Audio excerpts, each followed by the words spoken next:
Hello दोस्तों, मैं प्रियांक भट्ट आपका स्वागत करता हूं प्रियांक भट्ट मैथ्स में।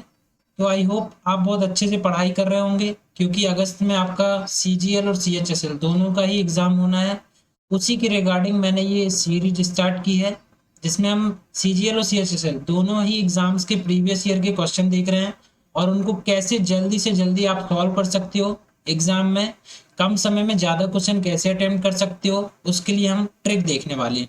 ठीक है स्टूडेंट्स, तो चलिए आज का जो हमारा लेक्चर है वो हम शुरू करते हैं। तो आज की हमारी जो क्लास है उसका पहला क्वेश्चन देखिए, ये रहा आपकी स्क्रीन पर। ये सवाल देखिए स्टूडेंट्स, ये एसएससी एमटीएस में पूछा गया सवाल है, 2014 में पूछा गया था ये। ठीक, क्या बोल रहा है इस सवाल में, देखिए ध्यान से। ये जो नंबर्स लिखे हैं इनके व्युत्क्रम, व्युत्क्रम मतलब होता है इनवर्स, ठीक है, मतलब उल्टा। तो 3/4, इसका उल्टा कितना हो गया, 4/3। ठीक है, 9/10 का व्युत्क्रम क्या हो गया, इनवर्स 10/9 हो गया। ठीक, और 15/16 का इनवर्स क्या हो गया, 16/15। मतलब इनका इनवर्स व्युत्क्रमों का आपको क्या निकालना है, एचसीएफ निकालना है, हाईएस्ट कॉमन फैक्टर, महत्तम समवर्त आपको ज्ञात करना है। ठीक, तो मैंने आपको बताया था जब भी ऐसे फ्रैक्शन वाले नंबर आएंगे, ठीक, तो आप उनको कैसे सॉल्व करोगे, उनका एचसीएफ कैसे निकाला जाता है, ऊपर वालों का एचसीएफ। ठीक है, ऊपर वाले जो नंबर है उनका एचसीएफ और नीचे वालों का एलसीएम।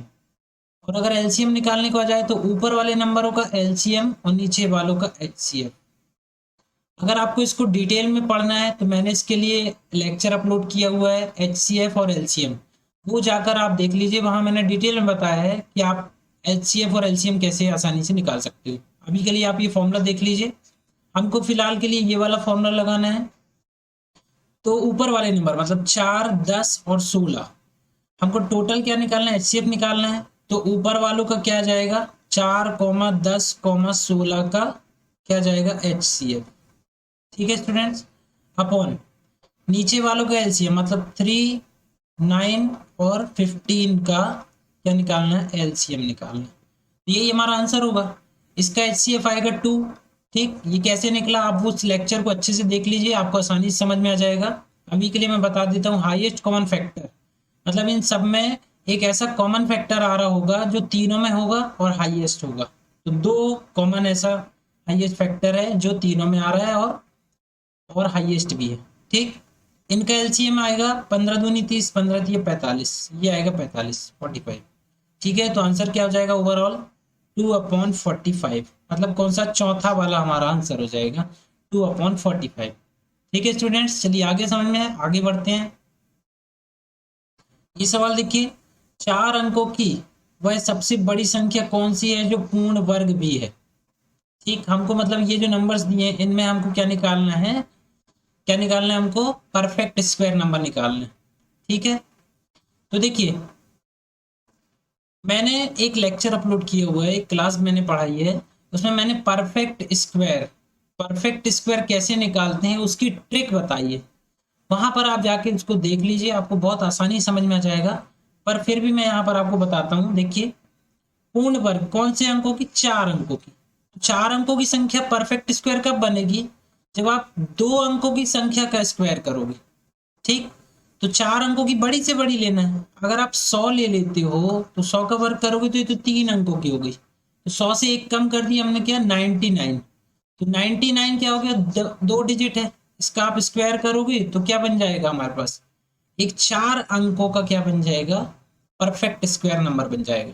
ठीक है, तो हम 99 का स्क्वायर की जो ट्रिक होती है, तो आप 9 का वर्ग करिए, सॉरी 9 का नहीं, ये 100 में से कितना कम है, एक कम है। ठीक है, तो 1 का वर्ग करिए, 1, यहाँ आ जाएगा 0। ठीक, ये ट्रिक है। और 99 से कितना कम है, एक कम है, तो 99 से एक कम कर दूं, 98। ये ट्रिक होती है। तो इसका 99 का वर्ग क्या आ गया, 9801। तो कौन सा आंसर हमारा सही हो जाएगा, 9801। एक ऐसा नंबर है जो कि परफेक्ट स्क्वायर भी है और 4 अंकों का सबसे बड़ा नंबर। ठीक है, ये ट्रिक आपको मैंने उस लेक्चर में डिटेल में पढ़ाई है कि ये 100 से जितना कम हो उसका स्क्वायर, एक का स्क्वायर एक, लेकिन 0 क्यों लगाया है, क्योंकि यहाँ पर 2 डिजिट का नंबर आना चाहिए। तो 2 करोगे तो भी 4 आएगा, तब भी आप ऐसा लिखोगे 04। 3 करोगे 9 आएगा तो उसको लिखोगे 09। लेकिन 4 करोगे तो 16, 5 करोगे तो 25, ऐसा ही आता जाएगा। और ये एक है, एक कम है 100 से, तो एक इससे घटा दो तो डायरेक्ट आपको आंसर मिल जाएगा। अगर 2 कम होता तो 2 घटाते, 3 कम होता तो 3 घटाते। इस तरह से आप इसका परफेक्ट स्क्वायर जल्दी निकाल सकते हो। इसका आंसर हो जाएगा 9801। ठीक है स्टूडेंट्स, ये टायर 1 में पूछा गया सीजीएल का सवाल है 2013 में। चलिए आगे बढ़ते हैं।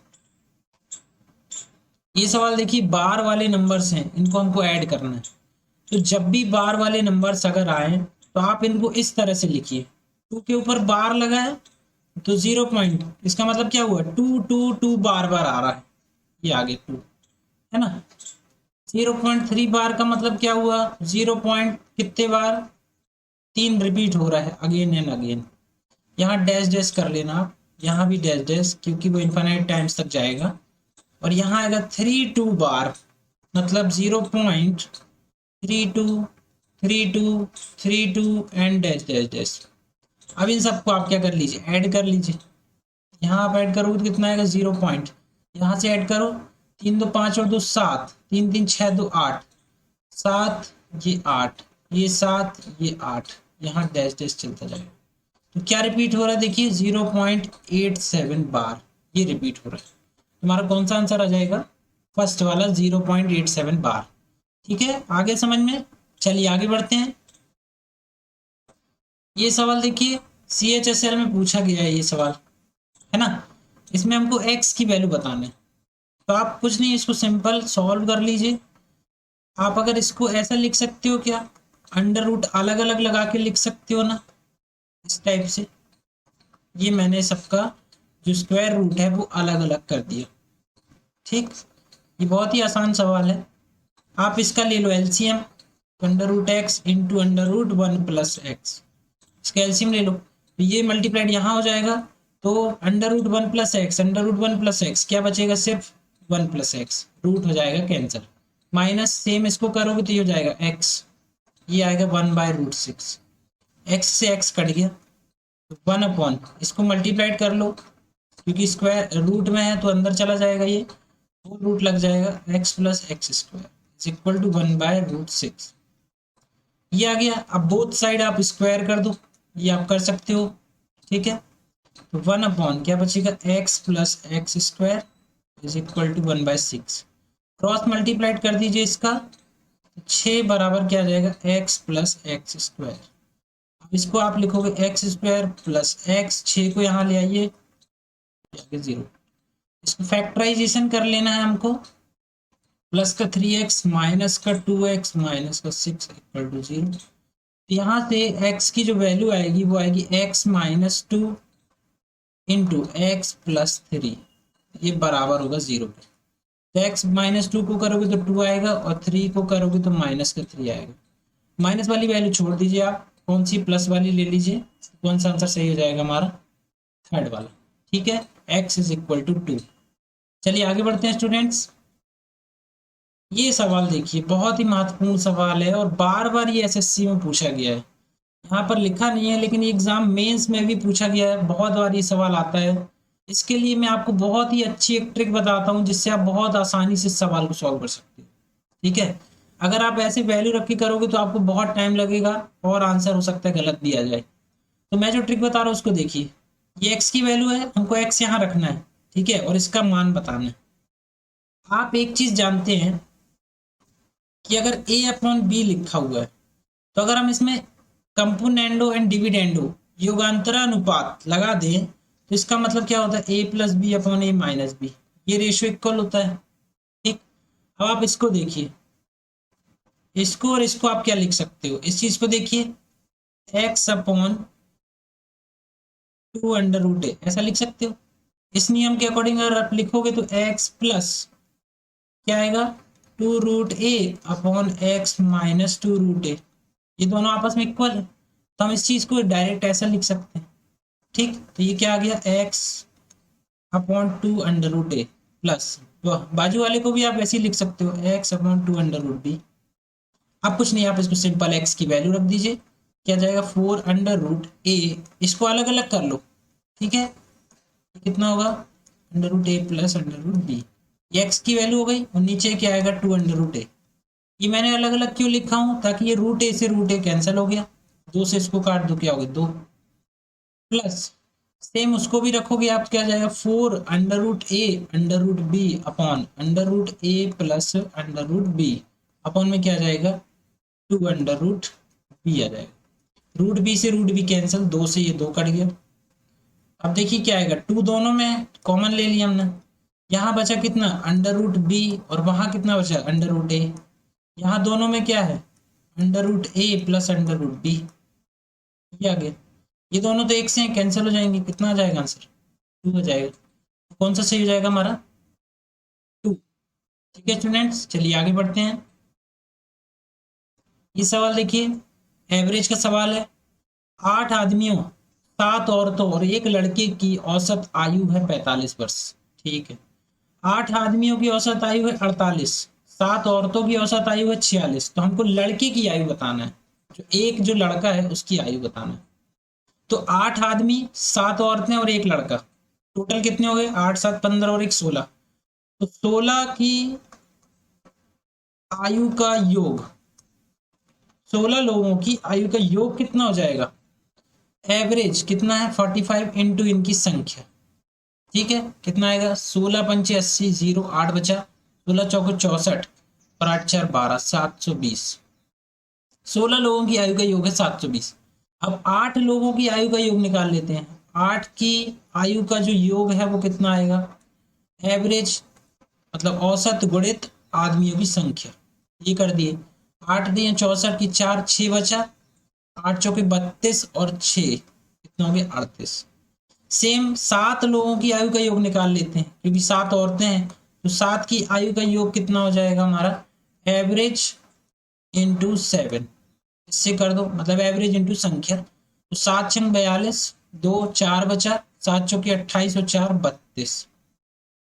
ठीक है, ये 8 लोगों की, ये 7 लोगों की, इन दोनों को जोड़ोगे तो कितना आ जाएगा 15 लोगों की आयु का योग आ जाएगा, है ना।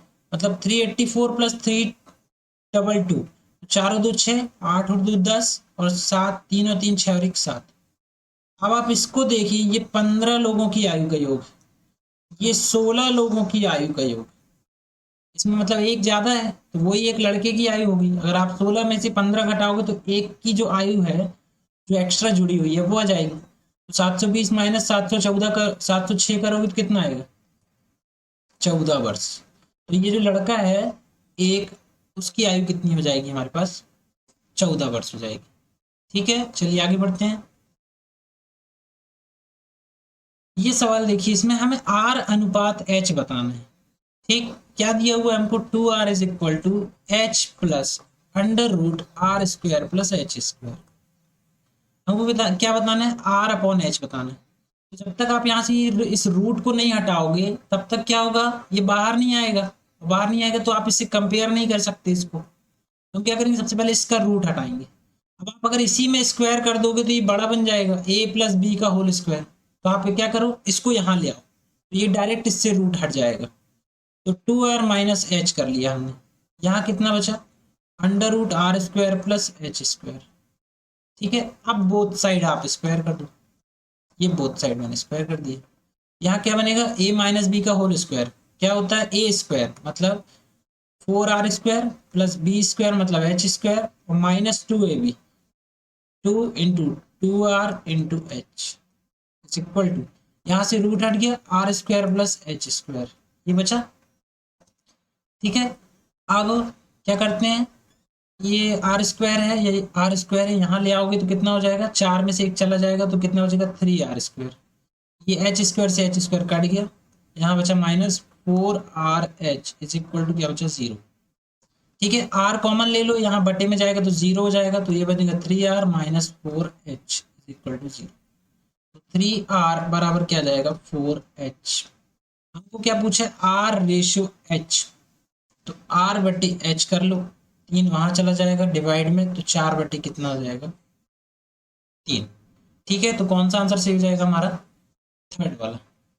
ठीक है स्टूडेंट्स, ये देखिए टायर 2 मेंस का सवाल है, 2016 में पूछा गया था सीजीएल के, बहुत इंपॉर्टेंट सवाल है ये। चलिए आगे बढ़ते हैं। इस सवाल में देखिए, एक दुग्ध विक्रेता ने लागत मूल्य पर दूध बेचकर 25% का लाभ कमाने के लिए दूध में पानी मिला दिया। पानी और दूध का क्रमशः अनुपात कितना होगा? पानी और दूध का मिश्रण है और उसका रेशो पूछा है। इस तरह के जब भी सवाल आएंगे तो लाभ कितना हो रहा है, देखिए 25% लाभ हो रहा है। इसका मतलब क्या हुआ? 25/100, ठीक है, 1/4, ये लाभ है। ये क्या है? लाभ। और ये क्या है? ये क्या हो गया? एक्चुअल में उसका जो कॉस्ट प्राइस है वो है। ठीक, तो कितना आंसर हो जाएगा? देखिए, 1 रुपए का लाभ हो रहा है, मतलब ये लाभ का मीनिंग ये हुआ, आप ऐसे समझिए, ये टोटल मिश्रण हो गया।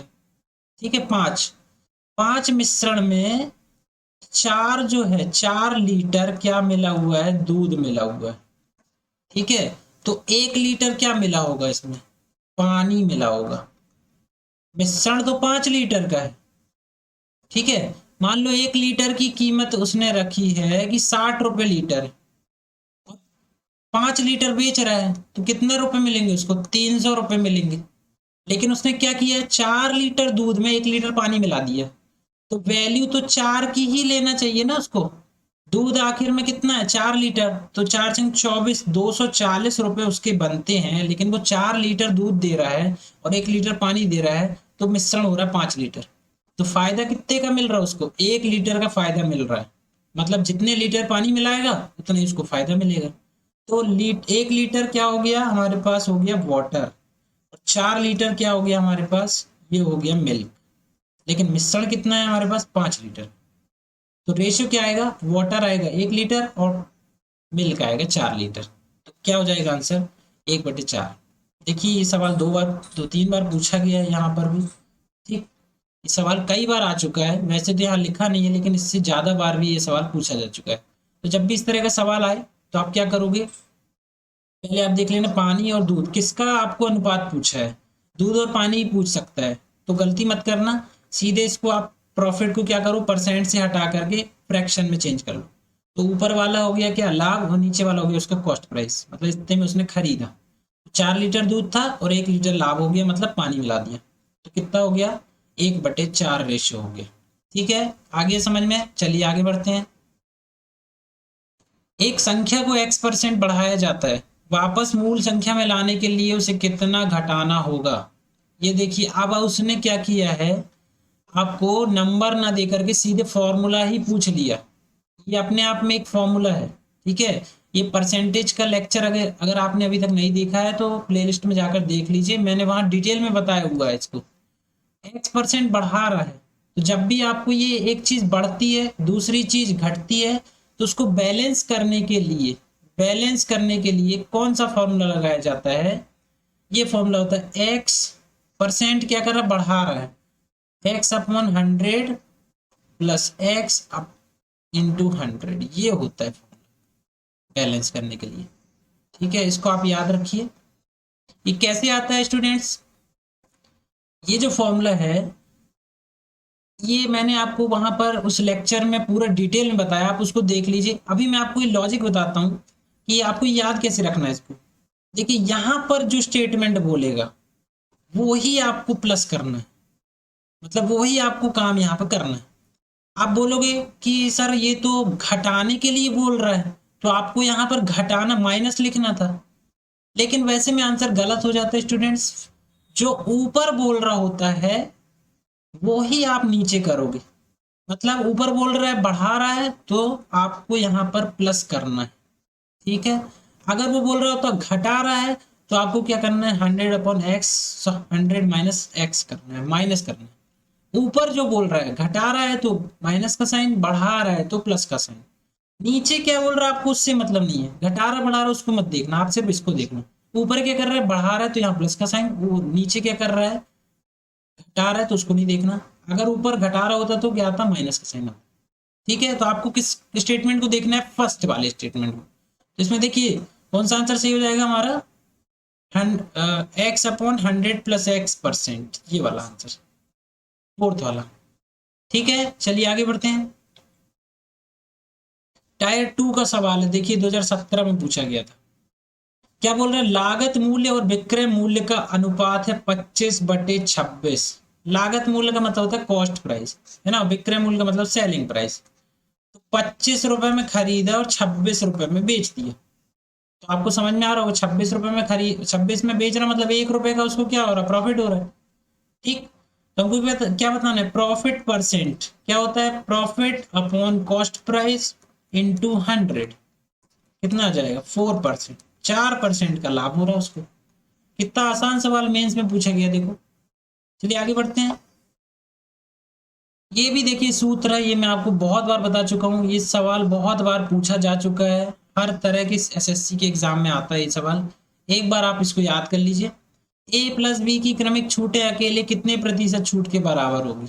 ये फॉर्मूला होता है ए प्लस बी माइनस ए इंटू बी अपॉन 100। ये होता है स्टूडेंट्स, ये फॉर्मूला हो जाएगा। तो ऑप्शन हमारा थर्ड, ठीक है, ये वाला हमारा क्या हो जाएगा, सही हो जाएगा। चलिए आगे बढ़ते हैं। यदि 7 व्यक्ति 7 दिनों तक प्रतिदिन 7 घंटे कार्य करते हुए 7 यूनिट करते हैं, तो 5 व्यक्ति 5 दिनों तक प्रतिदिन 5 घंटे काम करते हुए कितनी यूनिटें करेंगे। इन सवालों में जब भी इस तरह का सवाल आएगा, व्यक्ति, दिन, घंटे और यूनिट, तो आप ये फॉर्मूला लगाएंगे, man days hours upon units, जो भी यूनिट कार्य हो रहा है वो। फिर यहाँ पर बराबर M2 मतलब मैन डेज आवर्स और ये सेकेंड वाली यूनिट। ये फॉर्मूला आप स्टैंडर्ड याद कर लें और इसी में अप्लाई करते रहें। ठीक है, तो 7 व्यक्ति 7 दिनों तक 7 घंटे काम करते हैं और यूनिट कितनी कवर होती है, 7 यूनिट। अब सेकेंड वाली कंडीशन में 5 व्यक्ति 5 दिन तक 5 घंटे काम करते हैं, तो एक्स यूनिट पता नहीं है हमको, यही तो निकालना है। 7 से 7 ये कट गया, ये कितना हो गया 49, ये कितना हो गया 125 अपॉन एक्स। तो x को आप यहाँ ले जाइए, 49 को यहाँ ले आइए, x is equal to 125 upon 49। ये हो जाएगा हमारा आंसर। कौन सा मैच हो रहा है, देखिए सेकंड वाला 125 अपॉन 49। ठीक है स्टूडेंट, चलिए नेक्स्ट सवाल देखते हैं। एक रेलगाड़ी 400 मीटर तथा 200 मीटर लंबे दो पुल को 80 सेकंड और 60 सेकंड में पार कर लेती है, तो रेलगाड़ी की लंबाई बताना है। तो रेलगाड़ी की लंबाई पता नहीं है, तो एल मीटर मान लिए हमने। ठीक है, तो देखिए स्टूडेंट्स, फॉर्मूला होता है स्पीड का डिस्टेंस अपॉन टाइम। ठीक है, डिस्टेंस 400 मीटर, एक रेलगाड़ी 400 मीटर तथा 200 मीटर लंबे दो पुल हैं। तो जब रेलगाड़ी 400 मीटर लंबे किसी पुल को पार करती है, तो वो एक्चुअली में अपनी लेंथ और उस पुल की लेंथ दोनों के बराबर डिस्टेंस कवर करती है। ये आप हमेशा याद रखें कि रेलगाड़ी की जो लंबाई होगी प्लस जो पुल की लंबाई होगी या स्टेशन की लंबाई होगी या जिस भी चीज को पार कर रही है उसकी जो भी लंबाई होगी वो इसकी लेंथ में जुड़ता है, रेलगाड़ी उतनी डिस्टेंस कवर करती है। तो डिस्टेंस कितनी मिल गई हमको, L प्लस 400। टाइम कितना लग रहा है, देखो 80 सेकेंड। ये क्या आ गई, रेलगाड़ी की स्पीड आ गई। अब यही स्पीड तो इसकी यहाँ भी रही होगी, है ना। तो मान लीजिए स्पीड 1 ये हो गई, स्पीड 2 हम यहाँ पर निकालेंगे, तब भी ये दूसरे पुल को पार करेगी, तो स्पीड तो उसकी यही है ना। ये स्पीड और ये स्पीड आपस में क्या होगी, बराबर, क्योंकि रेलगाड़ी की जो स्पीड है वो हमेशा एक सी होगी, है ना, चाहे किसी भी पुल को पार करती रहे वो। तो इसको आप बराबर कर दीजिए, आपको एल की वैल्यू मिल जाएगी। ठीक है, इसको बराबर करोगे आप, तो एल प्लस 200 अपॉन 60, ये कैंसिल, 2 चौके 8, 2 तिया 6, यहाँ ब्रैकेट लगा लो, 3 से गुणा किए 3L प्लस 4 तिया 1200 बराबर 4L प्लस 800। तो इसको ट्रांसफर कर लीजिए, L बराबर कितना आ जाएगा हमारे पास 400 मीटर। तो जो रेलगाड़ी की लंबाई है वो कितनी आ जाएगी, 400 मीटर आ जाएगी। ठीक है, सेकंड वाला ऑप्शन सही होगा। चलिए नेक्स्ट सवाल देखते हैं। ये सवाल देखिए स्टूडेंट, देखने में इतना बड़ा सवाल है और बहुत ही टफ सवाल लगेगा आपको, लेकिन ये बहुत लॉजिकल सवाल है। अलजेब्रा में बहुत तरह के लॉजिक चलते हैं, उनको आपको समझना होगा, तभी आप अलजेब्रा सॉल्व कर सकते हो। और सीजीएल का अलजेब्रा बहुत ही अच्छे लेवल का पूछा जाता है, मैं आपको बता दे रहा हूँ। इसके लिए मैं आपको देखो एक कॉन्सेप्ट बताता हूँ। ये तीनों जो क्वांटिटी है ये आपस में क्या है, बराबर है। किस फॉर्म में, रेशियो के फॉर्म में। तो मैं यहाँ पर आपको एक रेशियो लिखता हूँ, आप बताइए क्या ये तीनों बराबर हैं। देखिए स्टूडेंट, क्या ये तीनों बराबर हैं? बराबर हैं। क्यों? 1/2। इसको भी सॉल्व करो, 2 में से 4 काटोगे 1/2, यहाँ भी काटोगे तो 1/2 आ रहा। ठीक, ये तीनों क्या है, आपस में बराबर है। यही चीज हमको यहाँ पर दी गई है। देखो यही चीज दी गई ना, तीनों आपस में रेशियो में क्या है, बराबर। भले अलग अलग दिख रहे हैं लेकिन क्या है, बराबर है। यहाँ पर भी अलग अलग दिख रहे हैं लेकिन है इक्वल। अब एक चीज, नई चीज मैं आपको बताता हूँ, आप देखिए इसको समझिए बहुत अच्छे से। अगर इन तीनों को आप जोड़ दो, ऊपर तीनों को जोड़ दो, नीचे तीनों को जोड़ दो। ठीक है, जोड़ देते हैं। कितना बनेगा ये? 3 2 5 और 1 6, 6 4 10 और 2 12। क्या ये 6/12 भी इनके रेशियो के बराबर दिख रहा है आपको कि नहीं दिख रहा? दिख रहा है। क्यों? 6 एकम 6 और 6 दूनी 12। तो भी क्या हो रहा है, ये आपस में इक्वल ही हो रहा है। फिर से अगर इनको भी जोड़ दोगे और फिर नया बनाओगे तो वो भी आपस में क्या होगा, हमेशा इक्वल होगा। तो देखिए नंबर से आपको इजीली समझ में आ जाएगा, लेकिन जब आप इसको देखोगे, इसको ऐड करोगे तो आपको समझ में नहीं आएगा। इसलिए मैंने आपको नंबर से बता दिया कि ये सब रेशियो जो बनते हैं वो आपस में क्या होते हैं, वो इक्वल होते हैं। ठीक। तो इसमें मैं इस तरह का ये जो मैंने यहाँ पर लगाया, यही मैं यहाँ पर भी लगा सकता हूँ। ठीक है, तो चलिए लगा देते हैं, क्या फायदा होता है देखते हैं। ठीक, x plus Y plus z upon क्या जाएगा, सबको आपस में जोड़ रहे हैं ना, तो A X plus B Y plus C Z plus यहाँ कितना आएगा, A Y plus B Z plus C X plus, मतलब ऊपर वालों को ऊपर जोड़ना है, नीचे वालों को नीचे जोड़ना है, A Z plus B X plus C Y. ठीक है, इनको आप आपस में चेंज करके लिख सकते हो, जैसे ए एक्स है तो एक्स ए है तो ए एक्स, वाई बी है तो बी वाई, ये आप चेंज कर सकते हो। इक्वल टू क्या जाएगा ऊपर, x plus Y plus z. अब देखिए ए वाला टर्म ये है, तो सबका ए वाला अगर आप टर्म ले लोगे तो कितना आएगा, ए ले लोगे तो X plus Y plus Z आ रहा। सेम बी अगर आपने कॉमन ले लिया तो क्या बचेगा, x plus Y plus z. Same इसी तरह अगर आप सी कॉमन ले लोगे तो क्या बचेगा, x plus Y plus z. ठीक है, अब यहाँ पर है x plus Y plus z, इस पूरे में से x plus Y plus z अगर आप कॉमन निकाल लोगे तो क्या जाएगा आपका, A plus B plus C.